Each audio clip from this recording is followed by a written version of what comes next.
नमस्कार दोस्तों आज हमारा विषय है अमर विश्राम। ये बहुत ही अच्छा विषय है। हर जीव को अमर विश्राम की आवश्यकता है। अनंत समय से जितने भी जीव हैं, हर जीव को विश्राम की ही तलाश है। जाने अनजाने में वह विश्राम को ही ढूंढता है, चाहे वो इस बात को जानता हो या नहीं जानता हो, चाहे उसको अपने हृदय में इस बात का पता भी न हो कि वह विश्राम ढूंढ रहा है, लेकिन वो विश्राम ही ढूंढ रहा होता है। हर जीव विश्राम के लिए ही प्रयास कर रहा होता है, चाहे उसमें बुद्धि हो या बुद्धि नहीं हो, चाहे ज्ञान हो चाहे नहीं हो। ज्ञान, अज्ञान, बुद्धि, विवेक, यह सब न होते हुए भी जीव अंतर्मन से, अंतरतम से विश्राम को ही ढूंढ रहा होता है। धनपति धन इसलिए इकट्ठा किए चला जाता है कि शायद एक समय इतना धन इकट्ठा हो जाए कि वह विश्राम को प्राप्त कर सके। कोई भी शक्तिपति इतनी शक्ति इकट्ठी क्यों करता है? क्योंकि उसको लगता है कि शायद एक दिन मेरे पास इतनी शक्ति आ जाए कि मैं विश्राम को प्राप्त कर सकूं, उसके बाद मुझे कुछ करने की आवश्यकता न हो। तो अल्टीमेट हर जीव अकर्तापन की ही तलाश में है, और वह अपने विवेक और बुद्धि से कुछ समय के अकर्तापन, कुछ समय के विश्राम को हासिल भी कर लेता है, लेकिन वापस उसका विश्राम छूट जाता है। मतलब अमर विश्राम उसको नहीं मिल पाता। और यही आध्यात्म जगत में हो रहा है।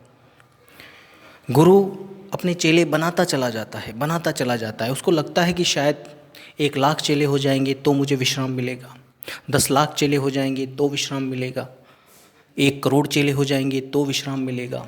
ऐसे ही धनपति सोचता है, शायद आज मेरे पास कुछ हज़ार रुपये हैं, 1,00,000 रुपये हो जाएंगे तो विश्राम मिलेगा, करोड़ हो जाएंगे तो विश्राम मिलेगा। लेकिन इसका उल्टा होता है। अगर आपके पास आज कम धन है तो आप थोड़े विश्राम में हो, लेकिन जैसे ही ज़्यादा धन हो जाएगा आपका विश्राम छिनता चला जाएगा।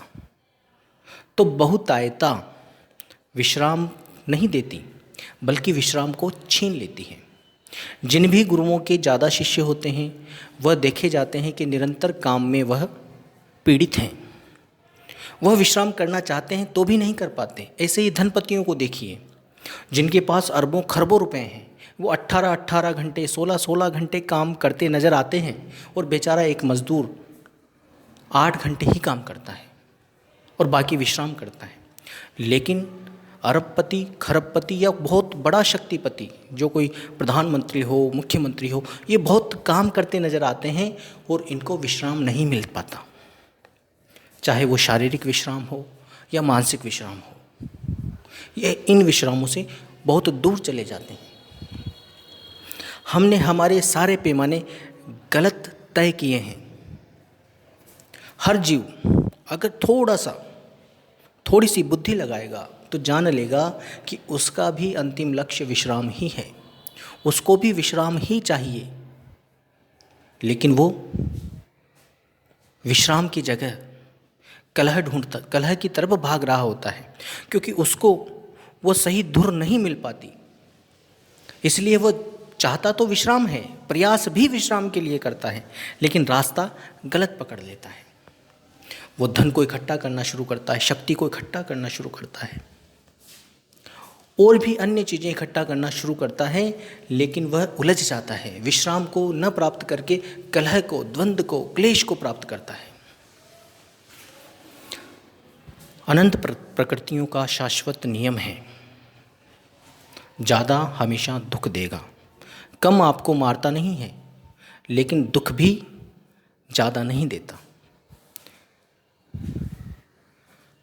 जब कमी भी ज़्यादा हो जाती है तो दुख का कारण जरूर बनती है, लेकिन प्रकृति में, हर प्रकृतियों में, चाहे जिस भी प्रकृति में चले जाएं आप, चाहे जिसको नरक कहते हो आप, चाहे जिसको स्वर्ग कहते हो आप, कैसी भी प्रकृति में चले जाएं, अगर आप थोड़ा सा प्रयास करोगे, एक प्राकृतिक प्रयास करोगे, तो आप उस तल की चीज़ों को अचीव कर लोगे जिस तल की चीज़ों में आपको विश्राम मिलना शुरू हो जाएगा।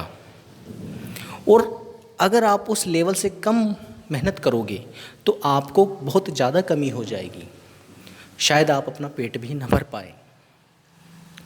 लेकिन बहुत ज़्यादा मेहनत करोगे तो आपके पास बहुत चीज़ें आ भी जाएंगी, लेकिन तब भी आपका विश्राम छिन जाएगा। तो प्रकृति का हमेशा यह नियम रहा है कि जो भी संतुलन में चला है वही सुखी रहा है।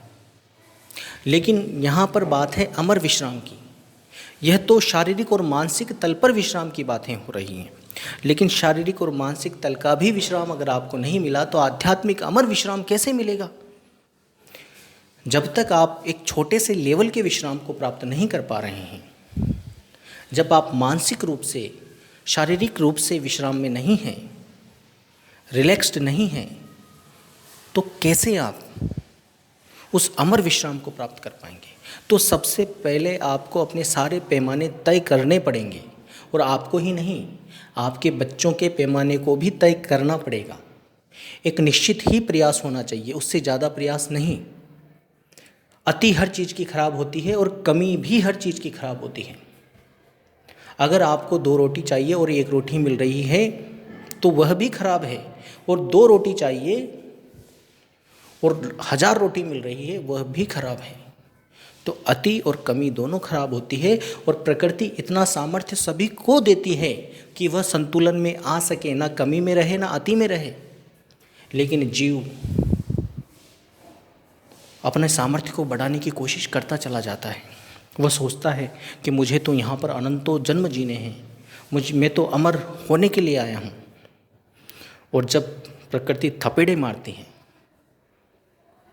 तब उसको पता चलता है कि यहाँ तो केवल पेट भरने जितनी ही आवश्यकता है। आज के समय को ही देख लीजिए, सरकारों ने लॉकडाउन लगाया हुआ है और क्या चीज़ें खोली हुई हैं? केवल आपके खाने पीने के लिए और मेडिसिन्स के लिए। ये चीज़ आवश्यक है बस आपको। और आप क्या क्या इकट्ठा करते आ रहे थे? तो जो चीज़ आवश्यक है, मैं नहीं कहता उससे ज़्यादा मत कमाइए या उससे ज़्यादा इकट्ठा मत करिए, लेकिन आपके विश्राम के मोल पर नहीं।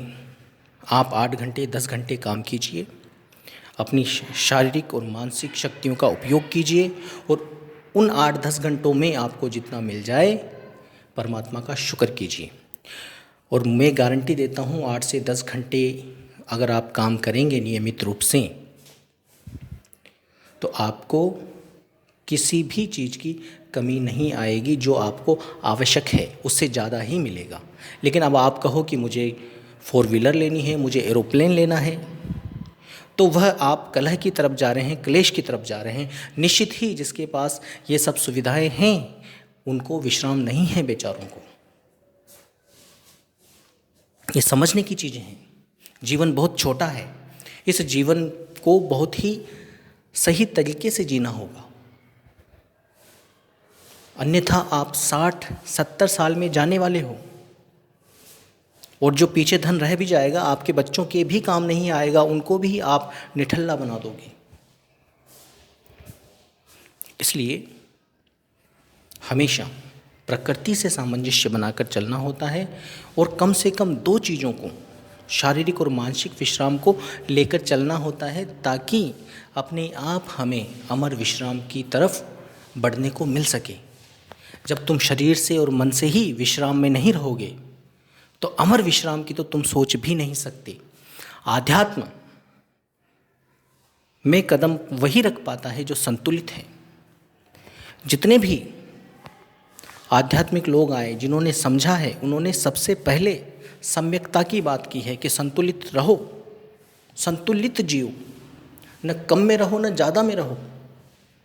जब आप इस तरह से चलेंगे तो निश्चित ही आप अमर विश्राम की तरफ पैर रख दोगे। लेकिन उसके लिए कम से कम 3 से 5 साल का मानसिक और शारीरिक विश्राम की आवश्यकता होती है, तब जाकर आपका मन और शरीर उस लायक हो पाता है कि अमर विश्राम की तरफ बढ़ सके। और अमर विश्राम सर्वव्यापीता में रमने से मिलता है, सर्वव्यापी परमात्मा की सुध में आने से मिलता है। और जब वो विश्राम का अमृत हमारे अंदर आने लगता है, तब हम अनंत जन्मों की थकान को जो बहुत जन्मों से हमारे अंदर, हमारे सूक्ष्म शरीरों में गहरी रमी पड़ी है, जो थकानें, वो थकानें जाने लगती हैं। हमारे सामने एक सच्चा विवेक प्रकट होता है, तब हम न किसी के मित्र होते हैं, न किसी के शत्रु होते हैं, न किसी से हमें लेना होता है, न किसी को देना होता है। इस तरह का एक प्रयोजन हमारे जीवन में चलने लगता है। कोई हमें गाली दे रहा है तो उससे भी कोई दुश्मनी नहीं होती, और जो हमें सराह रहा है, हमारी प्रशंसा कर रहा है, उससे भी हमें कोई मोह नहीं होता। क्योंकि दुनिया का एक नियम है कि जो निंदा करता है उससे तो भागते हैं, और सराहना करता है उससे चिपकते हैं। आप जो सराहना की जा रही है आपकी, उससे चिपकना छोड़िए, तो निश्चित ही आपकी निंदा जो करने वाले हैं उससे दर्द नहीं होगा आपको। और जीवन में ऐसा कोई नहीं जिसकी निंदा नहीं हुई। जो निंदा करता है उसकी भी निंदा होती है, और जो निंदा करने वाला है उसकी तो बड़ी ज़बरदस्त निंदा होती है। इसलिए अमर विश्राम की तरफ सबको बढ़ना चाहिए, और अमर विश्राम की तरफ आप तभी बढ़ पाओगे जब आप मन और तन से विश्राम की तरफ बढ़ोगे। प्रकृति चाहे किस भी तरफ पलटाव ले ले, किसी भी तरफ अंगड़ाई ले ले, लेकिन अगर आप संतुलन में चलेंगे तो प्रकृति आपका सहयोग करेगी। चाहे जिस भी विध में प्रकृति हो, चाहे प्रकृति आपदा बरसा रही हो, चाहे प्रकृति आग की वर्षा कर रही हो, तब भी प्रकृति आपको बचा लेगी, यदि प्रकृति से संयोजित होकर आप चल रहे होते हो। अपने आप को ज़्यादा सुख सुविधाओं में लेपित कर लेते हो, गलत तरीक़ों से कमाकर, तो ऐसे लोग आपदाओं में पहले उठा लिए जाते हैं। क्योंकि प्रकृति का दोहन करके आप ज़्यादा पैसे कमाओगे, ज़्यादा शोहरत कमाओगे, शक्ति का अर्जन करोगे, तो आपकी मानसिक और शारीरिक दोनों प्रतिरक्षा को घटा दिया जाता है प्रकृति के द्वारा। फिर ऐसे व्यक्ति उस शोहरत में रहते हुए भी, उस वैभव में रहते हुए भी सुख की सांस नहीं ले पाते। और ये मैं नहीं कह रहा, आप खुद इस चीज़ का परीक्षण कर सकते हैं। आप खुद ऐसे लोगों से मिलकर, एक दो से मत मिलिए, हजारों को परखिए, और जब परखोगे तो आपको पता चलेगा कि यही बात सत्य है कि वह वैभव में रहते हुए, शोहरत में रहते हुए भी दुखी हैं।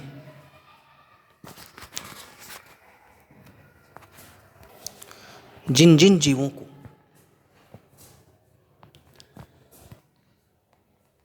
अमर विश्राम की तलाश होती है, और जब भी मौका मिल जाए, जरिया मिल जाए, तुरंत पकड़ लो, देर मत करो। ज़्यादा ज्ञानी और विज्ञानी बनने की कोशिश न करो, क्योंकि ज्ञान आज है, विज्ञान आज है आपके सामने, कल नहीं रहेगी। लेकिन सबका अल्टीमेट एम, सबका अंतिम लक्ष्य खोज कर देखिए अपने अंदर भी, बार बार नज़र डालिए, आप पाओगे कि आप भी विश्राम चाहते हो, और जितने लोग आपके सामने हैं सब बेचारे तरस रहे हैं विश्राम को, लेकिन विश्राम किसी को नहीं मिल रहा है। कोई सोच रहा है कि मैं दिन रात मेहनत करूं, दिन रात सुमिरन करूं, दिन रात ध्यान करूं, कहीं मुझे विश्राम मिल जाए। बेचारा करता है, रोज़ लक्ष्य बनाता है, 3 घंटे, 4 घंटे, 5 घंटे। अमर विश्राम मिलेगा तो अभी मिलेगा, इसी वक्त से मिलना शुरू होगा। उसके लिए टारगेट नहीं होते, उसके लिए लक्ष्य नहीं होते। अमर विश्राम आज से, अभी से ही मिलना शुरू होगा। जो प्रयास करके मिला जाता है वह छीन लिया जाता है। प्रयास करके जो भी आप पाओगे वह छीन लिया जाएगा। यह नियम है, रहेगा। और यकीन नहीं आता तो हर चीज़ का परीक्षण करके देखिए। जो भी आपके मन में है कि विश्राम इस तरह से मिल जाएगा, उन चीज़ों को करके देखिए, नहीं मिलेगा। जहाँ प्रयास शुरू हो गया वहाँ से मिलाव खत्म हो गया, और विश्राम अभी इसी वक्त परम थिर में, उस सर्वव्यापी में ठहरने से तुरंत मिल जाएगा। सर्वव्यापी में ठहरने का ये मतलब नहीं होता कि आप जहाँ खड़े हो वहीं रुक जाओ, वहीं बैठ जाओ। सर्वव्यापी में ठहरने का मतलब ये होता है कि आपकी जो ध्यान शक्ति है उसको कहीं केंद्रित न करो, सर्वव्यापी में डाल दीजिए। जब सर्वव्यापी में डलेगी वह, जिसको चाहे आप सुरति कहो, चाहे ध्यान शक्ति कहो, चाहे आपका मन कहो, उस परमात्मा के अमृत को हर जगह जो दिखाई दे रहा उसमें ही नहीं, जो आपको अनुभव में आता है, चाहे दुख हो, सुख हो, क्लेश हो, चाहे कोई भाव आ रहा हो, कुछ सुनाई दे रहा हो, कुछ दिखाई दे रहा हो, उन सब में, उन सब के अंदर उसको रमा हुआ जानो, तब वो ठहराव प्रकट होगा आप में। और ठहराव ही विश्राम है। सच्चे मायने में विश्राम का मतलब ही ठहराव होता है। आप रुक गए, बस रुकना ही ठहराव है, शारीरिक रूप से नहीं। मन को भी सोचने दो, लेकिन मन में एक अमर भाव ये रखना है कि हर जगह, हर चीज़ में वह रमा हुआ है। भौतिक जगत में भी और जो मानसिक जगत है उसमें भी, मानसिक जगत के हर आयामों में भी वह है। क्योंकि व्यक्ति बाहर देखता है, कोई पेड़ है उसमें भी परमात्मा को समझता है, कोई घर है उसमें भी परमात्मा को समझता है, कोई व्यक्ति है, कोई जानवर है, कोई मिट्टी है, कोई पत्थर है, सब में वो परमात्मा को देख रहा है। जहाँ खाली जगह है वहाँ भी परमात्मा को ही जान रहा है। ऐसा करने के बाद अब वह मानसिक तल पर नहीं घुसता। मानसिक तल जैसे किसी ने कुछ कह दिया, कड़वी बात कह दी, तो उस कड़वी बात के वाइब्रेशन में भी परमात्मा को जानिए। और किसी ने मीठी बात कह दी तो उस मीठी बात के वाइब्रेशन में भी परमात्मा को जानिए। जब आप ऐसा करेंगे, वह कड़वी बात और मीठी बात परमात्मा नहीं है, लेकिन उसमें परमात्मा रमा हुआ है, तब देखिएगा आप, न तो कड़वी बात आपको दुखी करेगी और ना ही मीठी बात आपको सुखी करेगी। आप हमेशा विश्राम में रहोगे, जिसकी आपको तलाश थी। यही अमर विश्राम है, वो फिर नहीं जाता। जो विश्राम चला जाए वह अमर नहीं। वह तो प्रयास से आपने थोड़ी देर के लिए अचीव कर लिया, वो तो गिर जाएगा, ढह जाएगा। लेकिन सच्चा विश्राम न तो कभी गिरेगा न ढहेगा, क्योंकि वो है। वो तुमने प्राप्त नहीं किया, नहीं वो तुमने प्रयास करके कमाया, बस जो था उसको उपलब्ध कर लिया।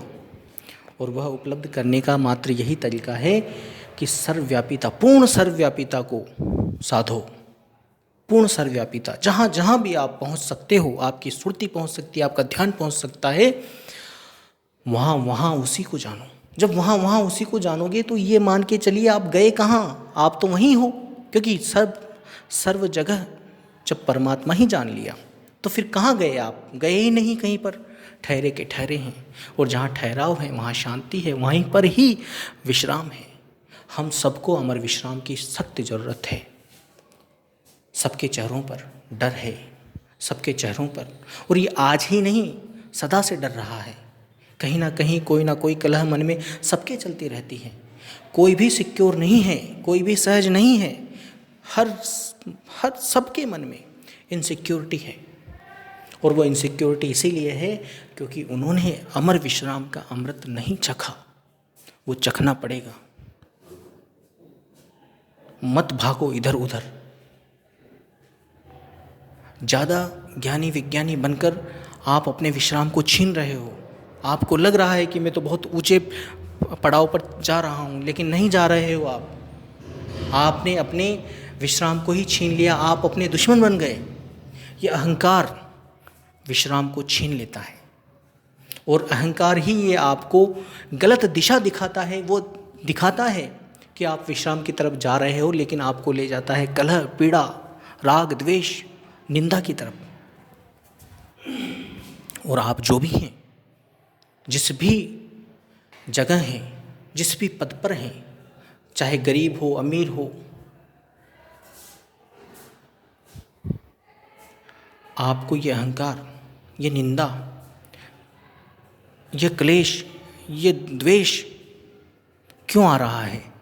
क्योंकि इन निंदा, द्वेष, कोई भी व्यक्ति किसी की निंदा क्यों करता है? उसको लगता है निंदा करने के बाद शायद मुझे विश्राम मिल जाए, द्वेष रखने के बाद शायद मुझे विश्राम मिल जाए, किसी से नफरत करने के बाद, ईर्ष्या रखने के बाद शायद मुझे विश्राम मिल जाए, शायद ये जो इतना अमीर बनता चला जा रहा है ये गिर जाए, ये गरीब बन जाए तो मुझे विश्राम मिल जाए।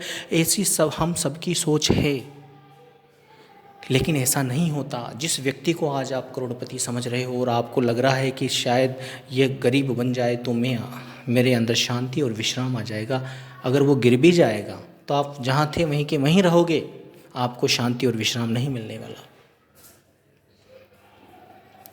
तो ये सब जो चीज़ें हम जानते हैं, समझते हैं, वह सब हमारी चेतना ही हमें विपरीत दिशा में ले जाती है। ये चेतना ही एक ऐसी कोडिंग है, परम चेतना, जो हमें बारंबार विश्राम से दूर करती। हम स्वयं परम चेतना है, लेकिन परम चेतना का मतलब ही थकान है। वो निरंतर चल रही है, निरंतर प्रयास में है, निरंतर अपने आप को थका रही है। बस उस थकान से हम तभी बाहर आ पाएंगे जब हम एक ऐसी विधा ढूंढ लें कि बस ठहराव ही रहे, और वह सर्वव्यापी के सिवाय, अनंत के सिवाय, उस परम अकर्ता, अमर अकर्ता के सिवाय कहीं नहीं मिलेगी। क्योंकि अकर्तापन आकर ही अमर विश्राम मिलता है। लेकिन अकर्तापन कुछ समय का नहीं, वह अमर अकर्तापन होना चाहिए। और वो अमर अकर्तापन लेकर कौन बैठा है? वह स्वयं परमात्मा लेकर बैठा है, वह स्वयं सर्वव्यापी लेकर बैठा है, वह अमर अकर्तापन। हम चाहकर भी अमर अकर्ता नहीं बन सकते। जीव कभी भी अमर अकर्ता नहीं बन सकता। जीव को मिटना पड़ता है, और मिटता कब है? जब वह अपने आप को सर्वव्यापिता में रमा देता है। फिर चेतना का कोई तात्पर्य ही नहीं बचता, क्योंकि चेतना से के सारे समस्त गुणों से विपरीत उसको अद्भुत गुणातीत गुण मिलना शुरू होते हैं, अमर गुण मिलना शुरू होते हैं। और जब अमरता की तरफ बढ़ा जाए तो चेतना को तो मिटना पड़ेगा। ये मिटाओ की शुरुआत ही अमर विश्राम की शुरुआत है, और इसी पल मिल जाता है आपको, इसी पल से मिलना शुरू हो जाता है अमर विश्राम। फिर आपकी बुद्धि, आपका विवेक रह रह कर आपको बताता रहता है कि बस मन और तन से संतुलित होकर उस परमात्मा की तरफ कदम रख देना है। कदम रखने का मतलब ही यही है कि समस्त कदमों को रोक देना, समस्त प्रयासों के प्रवाह को भस्मीभूत कर देना, अपने आप को समस्त कर्तापन से निर्मूल कर देना। यही मात्र अमर विश्राम की तरफ बढ़ने का एक तरीका है। और जहाँ जहाँ भी आपको प्रयास की लत लगाई जाती है, कहाँ तुम विश्राम में रह पाओगे? तुम्हारी तो शुरुआत ही थकान से हो रही है, तुमको तो थकाया जा रहा है। और जब तुम थक जाते हो तो थोड़ा सा भी विश्राम मिलता है तो आनंद की लहर तुम्हारे अंदर उठने लगती है। तुम सोचते हो यही आनंद है, अरे वो तो थकान के बाद का विश्राम है। वह अमर विश्राम नहीं है। निरंतर, निरंतर, जब गैप ही न रहे विश्राम में, निरंतर विश्राम मिले, वह विश्राम सर्वव्यापिता से ही संभव है। धुन में भी निरंतरता नहीं है, दिखाई जरूर देती है कि निरंतर है, लेकिन वह निरंतर नहीं होती। सूक्ष्मतम तल पर जाकर हम देखते हैं तो वह अनिरंतर है। अनिरंतर मतलब वह निरंतर नहीं है, वह खंडित है। कहने में उसको निरंतर कह देते हैं लोग, क्योंकि कोई भी धुन हो, जैसे अ, स, ड, अब ये धुन चल रही है, मान लीजिए कोई भी धुन चल रही है, तो कोई कहेगा कि ये धुन कैसी है, तो हमारी बुद्धि ये कह देती है कि यह निरंतर है, लेकिन वह निरंतर नहीं होती, वो सूक्ष्मता में खंडित होती है। इसीलिए लोगों ने थोड़ी सी चालाकी करके कह देते हैं कि जितनी भी ये धुनें सुनाई देती हैं उनसे अलग धुन है वो, लेकिन है तो धुन। तो जो धुन होती है वह खंडित होती है, उसमें विश्राम नहीं है, नहीं मिल सकता। विश्राम तो धुनातीत होता है, धुन अधुन के पार होता है। विश्राम सदैव ही है, चेतना के पार है। कई लोग कहते हैं चेतना का स्वरूप क्या है, चेतना ही तो सब कुछ है। ये सब कहानियाँ हमको सुना सुना कर कई लोग चले गए, और जो लोग सुनाकर गए हैं वह खुद भी विश्राम को प्राप्त नहीं हो पाए। वह खुद भी आते जाते हैं, वह खुद भी एक दूसरे को कल्याण करने जैसी बातें करते रहते हैं। जब आपको कोई भी चाह है, जब आपका समर्पण नहीं है, आप ये सोचते हो कि मैं कुछ कर दूं, मैं कल्याण कर दूं, इस युग में आऊं, उस युग में आऊं, तो वो विश्राम में है कहाँ? वह विश्राम में नहीं है। और मित्रों, हर व्यक्ति, हर अवतार, हर देवता, हर ब्रह्म पुरुष, जितने भी शक्ति से शक्तिशाली जीव हो सकते हैं वह, और जितने भी शक्ति विहीन जीव हो सकते हैं, सब विश्राम की तलाश में हैं।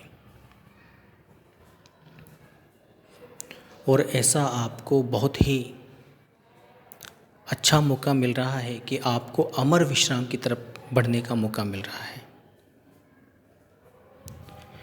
बातों से विश्राम नहीं मिलता, अमृत से विश्राम मिलता है। और अमृत कहाँ है? अखंड में अमृत होता है। जो खंडित नहीं है वही अमृत है। कई लोग हमको परमात्मा का अंश बता देते हैं, मतलब हमको खंड कर दिया, और फिर कहते हैं हम आत्मा है, वो परमात्मा है, और आत्मा परमात्मा एक है, जब हम जाकर मिल जाएंगे। ऐसा नहीं है।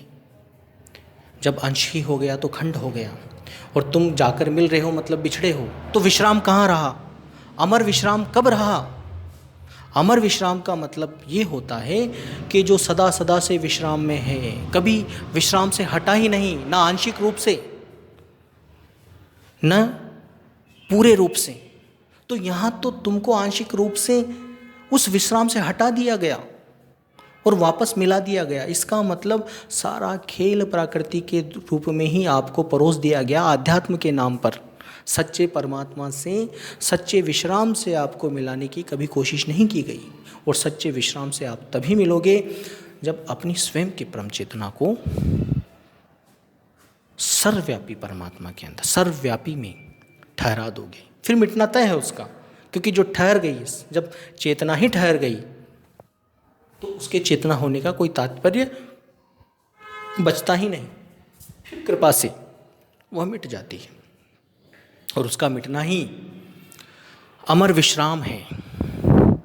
तो सबसे पहले जो पहली चुनौती है आपके सामने, वह चुनौती है तन और मन से विश्राम को प्राप्त हुआ जाए। पहली चुनौती तो पूरी करिए। जब तक पहली चुनौती ही पूरी नहीं कर पाओगे तो अमर विश्राम को आप प्राप्त नहीं कर पाओगे। तो सबसे पहले जितनी भी कलह वाली चीज़ें हैं आपके जीवन में, उन सब कलह वाली चीज़ों को संतुलित कलह में बदलिए। ज़्यादा बोझा मत ढोइए, और ढोना भी नहीं, ना ही किसी को सिखाना है कि ज़्यादा बोझा ढोइए। उतना ही ढोइए जितना आप ढो सकते हो और विश्राम में रह सकते हो। ज़्यादा हर चीज़ की जिम्मेदारी, हर चीज़ का तनाव लेने की आवश्यकता आपको नहीं है। और जब आप सर्वव्यापी से जुड़ते हैं तो अपने आप तन मन से भी विश्रामित होना शुरू हो जाते हो। या तो आप सीधा सर्वव्यापी से जुड़िए, तब ये जो पहली चुनौती है आपकी, वह भी सर्वव्यापी की कृपा से, उस परमात्मा की कृपा से दूर होने लगती है। मतलब अल्टीमेट को आप सीधा भी प्राप्त कर सकते हो। पहले इसके प्रति एक विश्वास जागृत कीजिए। इतने जन्मों से आप विमुख हैं, इसलिए विश्वास नहीं है सर्वव्यापी का। इस अमर सागर पर विश्वास नहीं है आपको। और जब तक अमर सागर पर विश्वास नहीं होगा, जिस सागर में आप रह रहे हो, जिस स्थिर सागर में आप रह रहे हो, जिस शांत सागर में आप रह रहे हो, जिसमें कभी लहरें उठती ही नहीं, जिसके आधार पर अनंत सृष्टियां हैं, ऐसा शांत महासागर, अनंत महासागर जिसका कोई छोर नहीं, ऐसे महासागर में आप रह रहे हो, ऐसा विश्वास जब आपको हो जाएगा तो निश्चित मानिए उसी क्षण आपको अमर विश्राम मिलना शुरू हो जाएगा। और अमर विश्राम की सबको ज़रूरत है। ये मत कह देना कि मुझे ज़रूरत नहीं है, ये आपका अहंकार मात्र ही होगा। और फिर बार बार प्रार्थना पर प्रार्थना किए जाओगे कि मुझे अमर विश्राम मिले। पहले तो दिशा ही नहीं मिलती, लोग समझते ही नहीं कि हमको कहाँ जाना है। मोक्ष का मतलब ही अमर विश्राम होता है, विश्राम नहीं अमर विश्राम। मोक्ष का मतलब ही अमर विश्राम होता है।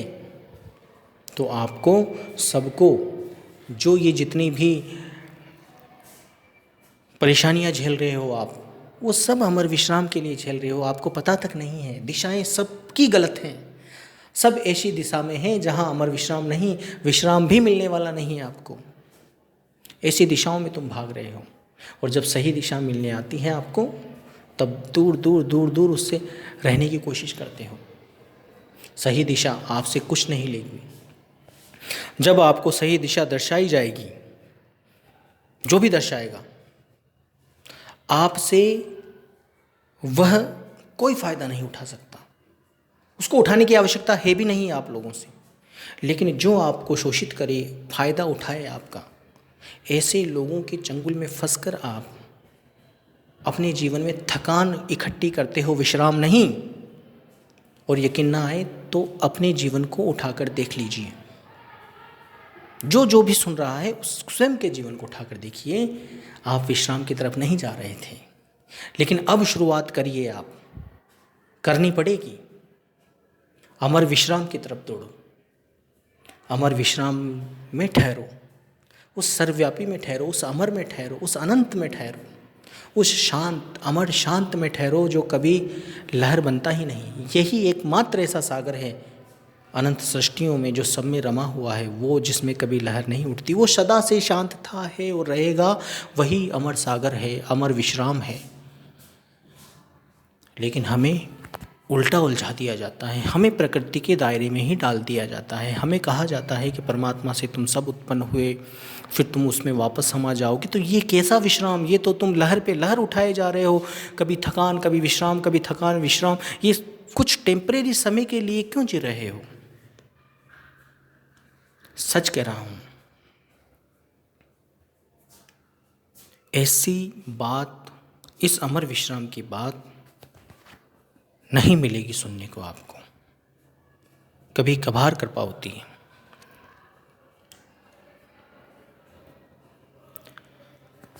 तो अपने जीवन को अमर विश्राम की तरफ बढ़ाइए। धन्यवाद।